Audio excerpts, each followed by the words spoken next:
right, last week we wrapped up with looking at verse 6 in a scriptural understanding of the role of a godly woman, and finished by talking about what Peter is speaking of when he's talking about not being afraid to do not give way to fear. It's not fear of not following the unsaved husband, but fear of failing the Lord. That is more of what he's talking about. But it's just, interesting. We're talking about, in those first 6 verses, an unsaved husband and a saved wife. You can flip that around. The same truths hold for a saved husband and an unsaved wife. How do you manage to witness in that situation? It's not so much that the husband might not be in an unfavorable situation, but the truths of how you present the gospel to someone. You can't just, we can't drive it into anyone. But how do we best present the gospel in certain situations? And I think we can look at those first 6 verses, flip that around, that if you have an unsaved wife and a saved husband, these are some of the same principles that can apply and help in that testimony. You can't command. We certainly, one of the things that you can't nag someone into salvation. I remember when I grew up in Virginia, there was a couple at the Pentecostal church that I went to. She was a holiness woman and tried to dress and look the part. Her husband probably wasn't a Christian, but didn't have much stock in Pentecostalism. And I often look back now, and I remember it then, and this is nearly 60 years ago, and look back now at just how she acted around him. He was kind of a laugh at it, whatever, and you could tell she was always mad. I don't think I ever saw her when she had a smile on her face. The only time I saw her was that Sunday, but she was always like ill and pretty much at him. And in thinking about that, I'm thinking, okay, what kind of witness was she really giving to him that would encourage him to see the power, the grace of God in her and bring him, rather than being angry? And I don't know that he was doing anything terrible, like running around on her. I don't know of anything like that. But he just wasn't convinced of Pentecostal religion. And there was actually one story I'd heard about him, that he did come down to the altar one Sunday, and the church in Pentecostal, and someone comes to the altar, son, it's like buzzards after carcass. Here they come, swarm around him. They're praying for him, they're crying, they're beating him on the back, all this. And somebody supposedly asked him, they said, "What are you seeking?" He said, "Air, let me out of here," So, and I can't say I blame him, because back then in a lot of Pentecostal churches, it may be now, I hadn't been in one in a number of years, but back then, they beat you into the Holy Spirit on the back and, shaking you and all this till you finally lost control. Anyway, air, let me out of here. So, but I've often thought about it in light of this passage. What kind of witness was she really giving him? What kind of witness do we give to our lost children, our lost grandchildren, our lost associates, our lost friends? What kind of witness are we giving to them? Do they see it in the quality of the life that we live, that is so different, that they want to know, what is it about your profession of faith, or your church in our way they'd say it today? What is it about that makes you live so differently? That's what Peter's really driving at here.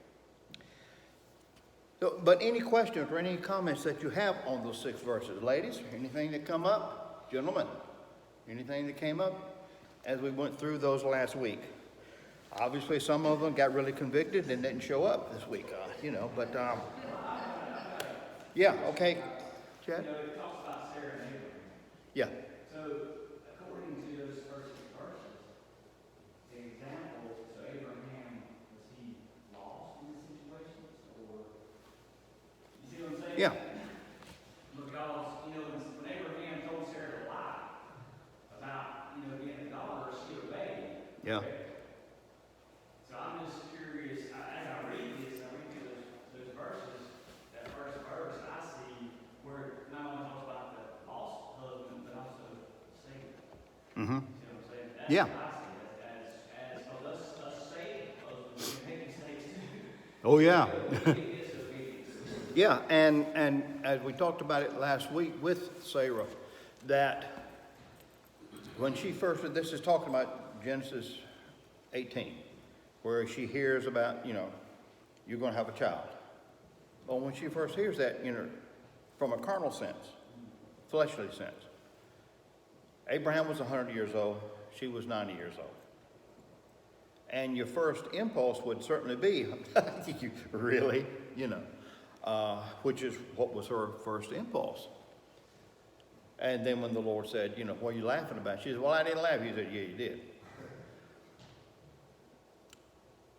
But in that same context of life, Abraham twice asked her to say that she is his sister instead of his wife, to save his life. And so he was very much a wuss in that. But she respected him still, even though you can't fix stupid, even in Abraham. And there's some people that run me totally out of the church for saying that about Abraham, you know what I'm saying? But that was stupid for him to do that. And she respected him. That was the intent of the passage where she says she called him Lord. More like in our day, yeah. I don't know if any of you wives call your husband Lord? I say, Lord, Lord. Yeah, I was just thinking that, Yeah. Yeah, yeah. Loud, Going on what Chad said, today, we talked about the godly wife and the ungodly husband or whatever. So he asked her to lie, which protected him, but it put her in questionable circumstances. So today, if you were married and your husband said lie, and it was to protect him and maybe cause harm to the wife, I think it would. does she respect him and do it, or she says, I'm not doing that? And I think it would, for the wife today, I think it would depend on the situation. He was causing her to sin by lying. And that was a compounded sin on his part to do that. And he did it to save his life. In today's world,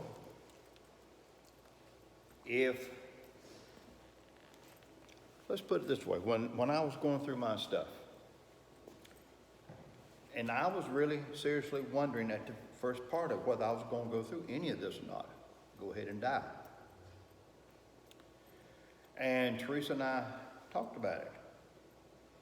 And she said, I really would love to keep you and for you to stay. She said, but if you really feel like you don't want to do this, that's up to you. I will abide by your decision. So in that situation, had I told her, I just don't think I want to go through this, I'll tough it out as long as I can. And they'd already said 6 months at best. And I was going to go to hospice then. She would have abided by that. And I think she had the opportunity. Now, when I was in the hospital that first night with the heart attack, They're laying there telling them what was going to happen if they had to do, heart, And I'm catching bits and pieces. I remember raising my hand and said, no, just let me go, let me go. Teresa's on the other side, don't you pay any attention to him. And I remember saying, okay, I don't have anything to do with this. I'm just the one having a heart attack about to die. But in that case, she overrode my wishes. Should a woman allow her husband to cause her to lie and cause her to sin? I think upon the situation. Is it right? No, it's never right to do that. But in Sarah's case, she submitted to that. She lied. And she did it out of respect for her husband. In our case today, we're eternally secure, but that's not an excuse for us to sin. But she went with the king, right? Yeah. Okay, and he realized before anything happened. Yeah, the Lord came to him in dreams and said, listen, you're a dead man if you mess with this woman, But if the Lord had not done that, it wouldn't have just been a lie. It would have been. The destruction of that family. Because Sarah would have become a member of the harem. But You know. Abraham didn't know that wouldn't happen. No? He didn't. Huh? Yeah, he didn't trust God in it. And the Lord, intervened in spite of his stupidity. And so it's, what happened in that, and I think it's good to realize Abraham was a friend of God. He was a man of faith, all these things, but that never stops one from making foolish decisions. We always have to remember the promise of God. The Lord had told him what he was going to do and what the future was going to be for him. Abraham, in those instances, allowed his carnality to override his trust in God, and he failed. I think, when Sarah and Abraham, I've been reading through this, so this Old Testament, it's just interesting how it all works together. But, Sarah didn't trust God with the child situation. Yeah, she didn't trust God that she was going to get pregnant, So then she trusts God, but she ultimately had to trust God when he told her to lie. She had to say, well, God, you're going to take care of this. Mm-hmm. I mean, ultimately, my husband's telling me to lie, but I'm just going to trust, the situation. I'm going to have to respect him, and I'm going to trust you to figure it all out. I mean, I didn't think in her mind that's what was going on with me. Reading through all that. Yeah. And because ultimately she didn't. This time, we'll see what happened. She did, he did, it's just back and forth. But, it just shows me that as a husband, I'm going to make that decision, in a sense. Yeah. We're all going to make Yeah. that decision. That's a great example of how things were handled in that Yeah. situation. She respected her husband and committed her trust to God. It's not stated in that, but it's obvious that that's probably what she did. Well, she didn't come back at him. No. She just, Yeah. She said, okay. Can't fix stupid, but okay, And I think it's an interesting discussion point with that, to realize that, Abraham wasn't perfect. And there are times that even people that are chosen by God, as Abraham was, they can still fail. There's still carnality there. We will not ever be in a place where we're as completely perfect as we are in our standing before God until we are either raptured, resurrected, or we die. I'd say really raptured and resurrected, because when we die, our spirit's with the Lord, our body's in the dirt, but in the resurrection, the body and spirit is reunited. That's when we're totally perfect all the way through. Until then, we have a carnal human nature that has to be crucified. Paul said it to Colossians. Put these things to death. And you have to do it every day. You have to be aware of your carnal nature every day. When you make the decision, make those statements, get in those situations. Abraham failed in that. But Sarah respected him. Even in that, she showed respect. And I think that's the whole point that Peter is looking for here, for wives to respect. Even show that respect. But also at the same time, because part of the Roman world, and we looked at it last week, and for some reason my computer I can't get my slides to change. I'll have to work on that in a moment.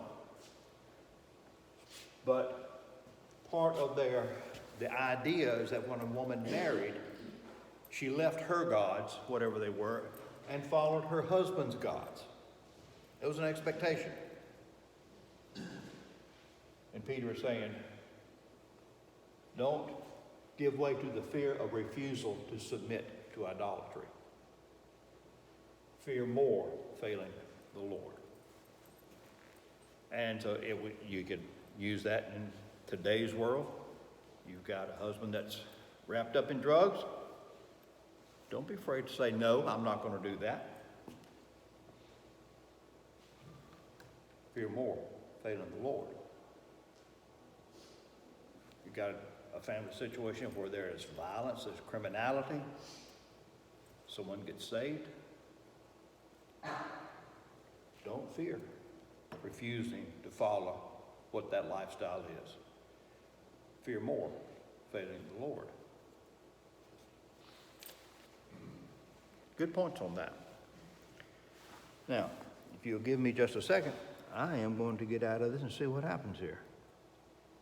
Oh my. I can't even get out of this. Ronnie, what's wrong with my computer? It's locked up on me. Well, isn't that just wonderful? Huh? Yeah. Lord trying to tell me something here, you know.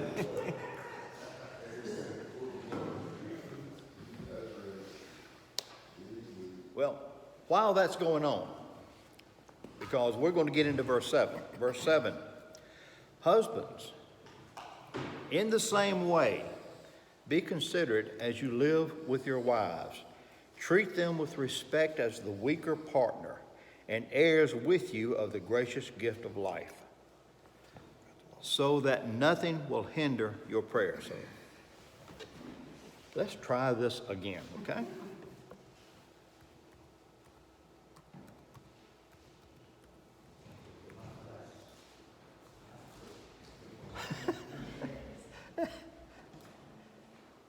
Mike's thinking it's going to get serious here in a minute.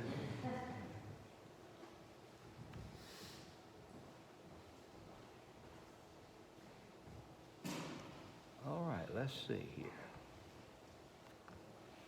Ta-da! All right. Well. Okay, no, I know what I did. Duplicate some on there. Yeah, I didn't put it on current slide.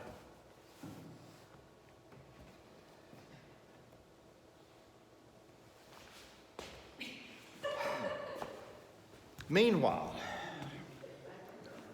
so let's think about this for a moment.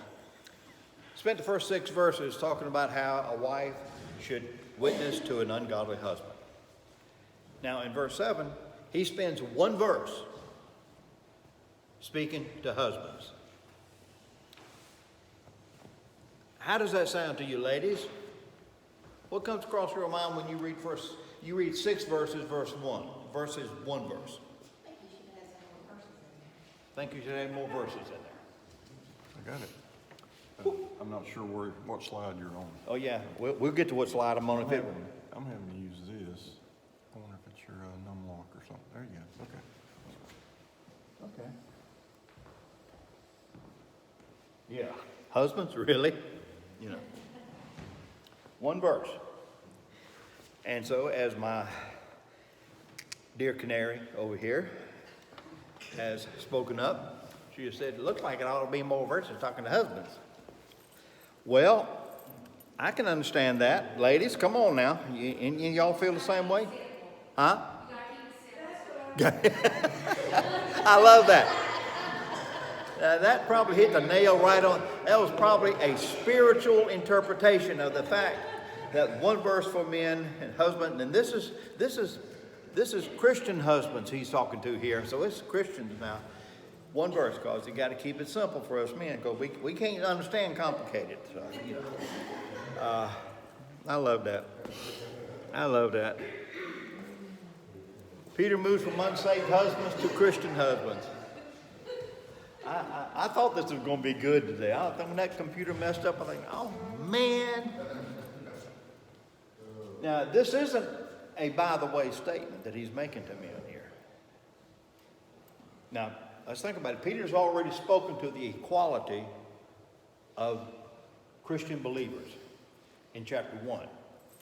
In chapter 1, he's talking about heirs of salvation. He's talking about all that we have in Christ, equals in salvation received, men and women, equals in the promises made, equals in the rewards of redemption. There is no differentiation between men and women in chapter 1 and what he's talking about in salvation.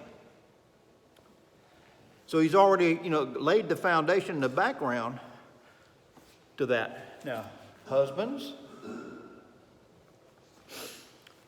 what does Peter mean by in the same way? Do husbands have to submit to their wives?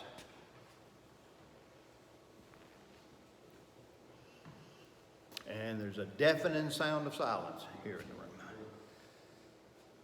Is Peter saying that husbands are to submit to their wives? It is unusual. I read several commentaries in preparing for these lessons. In every one of them that I read, the writer said, now he's not saying that men are to submit to their wives like wives submit to their husbands. I found that really quite odd. Because in chapter 3, verse 1, wives, in the same way. The same phrase is used in verse 7. But commentators say, no, he's not talking about men being submissive to wives. So, do husbands have to submit to their wives?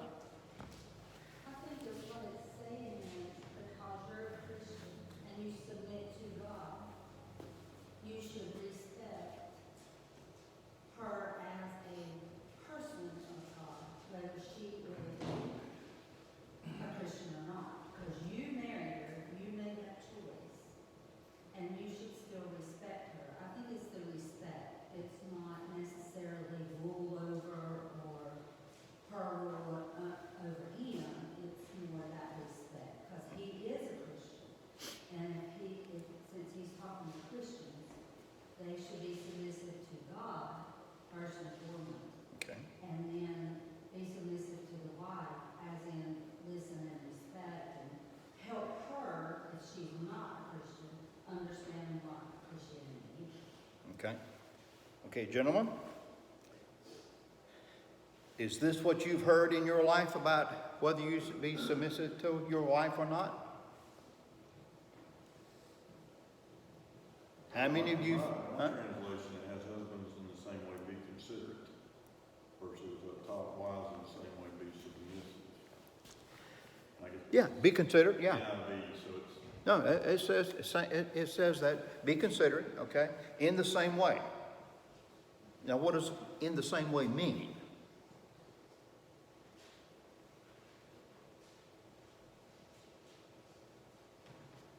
Now, how many of you have ever heard, either preached or you've heard talked about, or you heard somebody talk about how wives ought to submit and honor their husbands? Why does my wife not respect me? I had a preacher used to tell me that when I was painting. Talked to me several times about it. Why doesn't my wife respect me as a man of God? I finally got tired of hearing them say, well, maybe she don't think you are. I didn't hear any more about that then, But that was the mindset. Why doesn't she respect me? But in the translation of that, why doesn't she let me do what I want to do?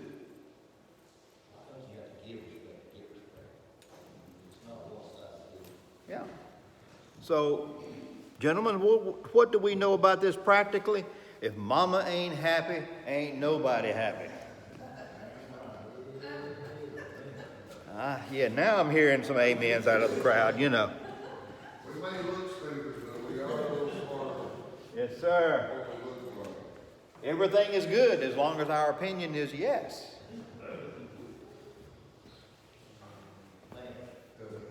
Ma'am, yeah. Yeah, I should have typed that in there, yeah.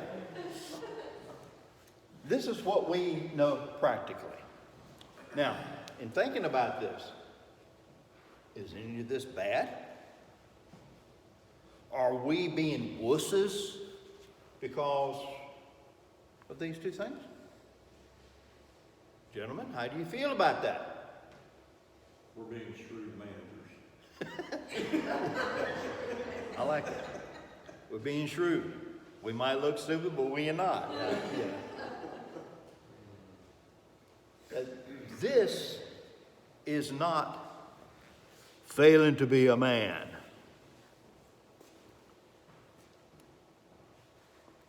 We seek, as Mike said, to get respect, you got to give respect.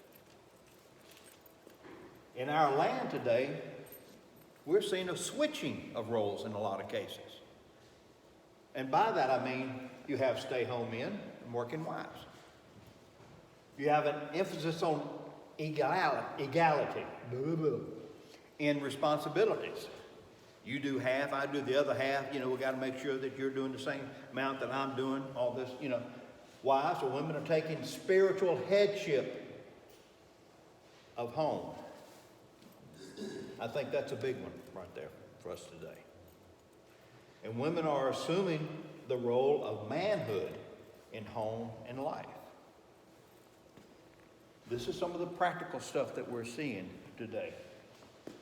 Now, in saying all that, we have to also say there are situations in which if there is leadership, the woman or wife must take the lead. How many families do you know? Maybe it's your own. I don't know. I got my eyes closed here, so I don't know. That the leadership of the home has been taken over by the wife or the woman. Because if they didn't, there wouldn't be any leadership in the home.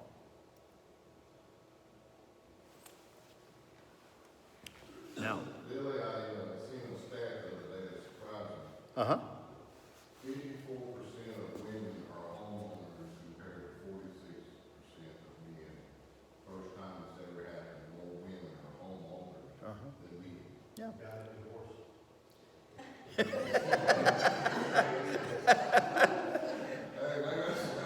Yeah, we're going to go there. Yeah, we're going to have to go there. Yeah.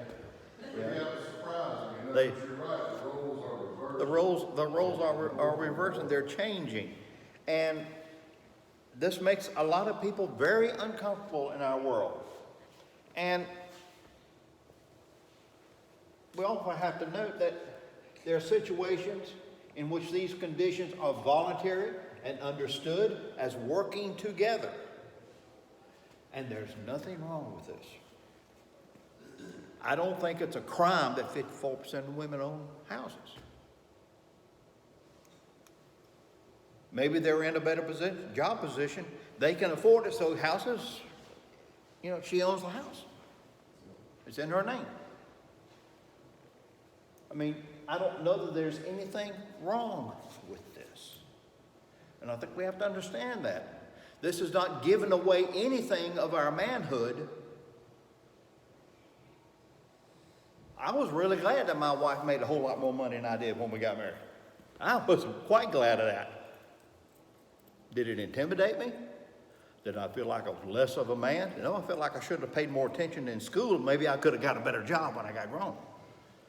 But I didn't. She made good money. She worked hard to earn it. Not a thing wrong with that. Didn't affect my manhood sense at all.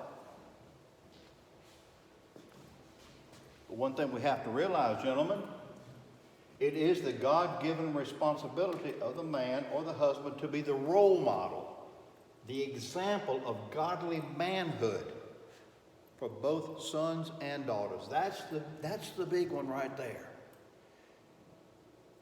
Many women take the spiritual leadership in the home, teaches the children how to raise, how to love God, all these other things, and the man doesn't do anything. I'm working to make a living, provide a home. No, you're ignoring your responsibility as a man and as a husband. I think that's the way God would look at it, because it's our responsibility. It's our responsibility. It's our responsibility. Doesn't mean we make Christians of our family members. You can't. But we try to provide the role model for them, once again, to see that there's something about this service to Jesus Christ. There's something about Christianity that's real. That's what we want our family, our children, our grandchildren to see.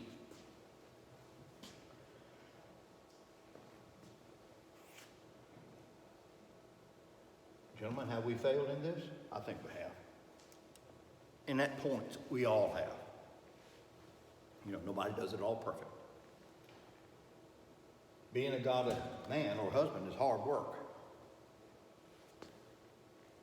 It requires knowledge, understanding, wisdom, determination, dedication about teaching our families rightly. It's hard to keep that responsibility. I think that's why so many of us men have abdicated the role to our wives and the mothers. We don't want to put the work into it. Now, I don't know any of us that have really young children in our class. I imagine Josh has got the only one that has children still living at home. Anybody else got kids living at home? Okay, one more. Okay, there you go. Got a couple of you. Yeah. Most of us, yeah. Most of, yeah. Most of us have children that are grown and gone. You know. You come to our ball games. Sorry? You come to the ball games. Yeah, I come to ball games, yeah. Yeah, my kid plays with a friend. Okay, yeah. Being old, I just miss things, But yeah, and I've seen Jim at a lot of ball games. And this is what it requires of us. But I think that's why a lot of us at times have abdicated our role. Let the wife go, well, she goes to church all the time. She knows about all that stuff. I don't. Well, we should. Not because, it's just the church thing to do, but because it's our responsibility from God. We love to call ourselves the head of the home. Guys, it means a whole lot to be the head of the home. It means a whole lot for us to do this.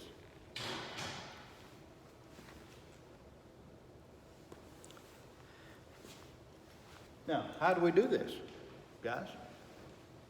One verse.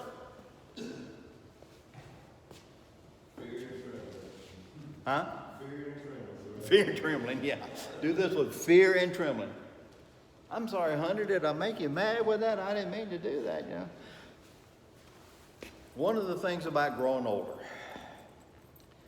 Teresa and I are becoming grumpy old people.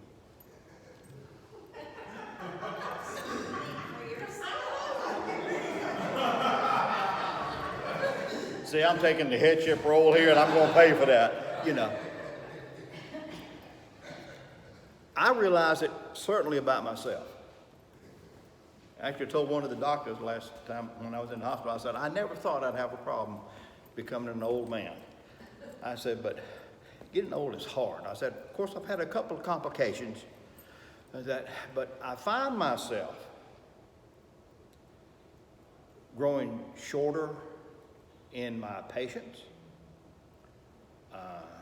less willing to take a moment and step back, the route from here to here is somehow just shrunk. And I'm realizing this, and this morning, perfect example. I'm saying something to Teresa while we're getting ready. She's not understanding what I'm saying. I'm not understanding what she's saying, because as we get older, we tend to mumble a little bit more than we did before. And I finally said, I'm talking about da-da-da. She said, I told you yesterday. You know. And I said, well, you don't have to be mean about it. She said, well, you're being mean about it. You know? So that's what I mean, you know? That's what I mean. Yeah. And she was right. She was right. I had forgotten she told me that. I forget a lot of things. But, you know, what we have to understand is, how do we do this? How do we handle that pressure of being true leaders in our home, role models? When he says in the same way, you're going back to chapter 2, verse 12. Abstain from carnal behavior and live lives as a witness. Those two statements in that verse are the foundation and the controlling statements through this whole section that we've been looking at. To government, to slaves, to wives and husbands now. That verse controls the whole flow of this. In the same way, the same principles guide you as a Christian husband as they do a Christian wife. These are the two basic principles right here. And Peter now says, finally, all of you, he said, no, verse 7. Oh, come on. In the same way, be considerate as you live with your wives and treat them with respect. It begins in how a husband treats his wife. That is the best indication of a man's relationship to God and his effort at leadership, by how he treats his wife. And I guess I'll have to stop with that. You know, it is as we get older. You know, we look, I look at, my family and my grandchild, I think, they just don't think the way No. that they ought to think. They just don't think the way that your parents and grandparents are saying the same thing. about you. Yeah. And you look back and you think, well, okay, there's more on the way. That's what they talk about as, our kids. They say, okay, Yeah. mom, dad. It's one of the downfalls of living a long life and gaining wisdom from experience, is that we can't believe that these young creatures growing up can't get the point, like we didn't get the point. Took us all this time to finally say, well, I really shouldn't live like that. Okay. We have to really think about, how do we present this to our families? Starts with how you treat your wife, and then it unfolds from there into your children. We'll have to talk about that, because they won't shut up with the bell out there until I quit. But thank you. We'll pick this up next week.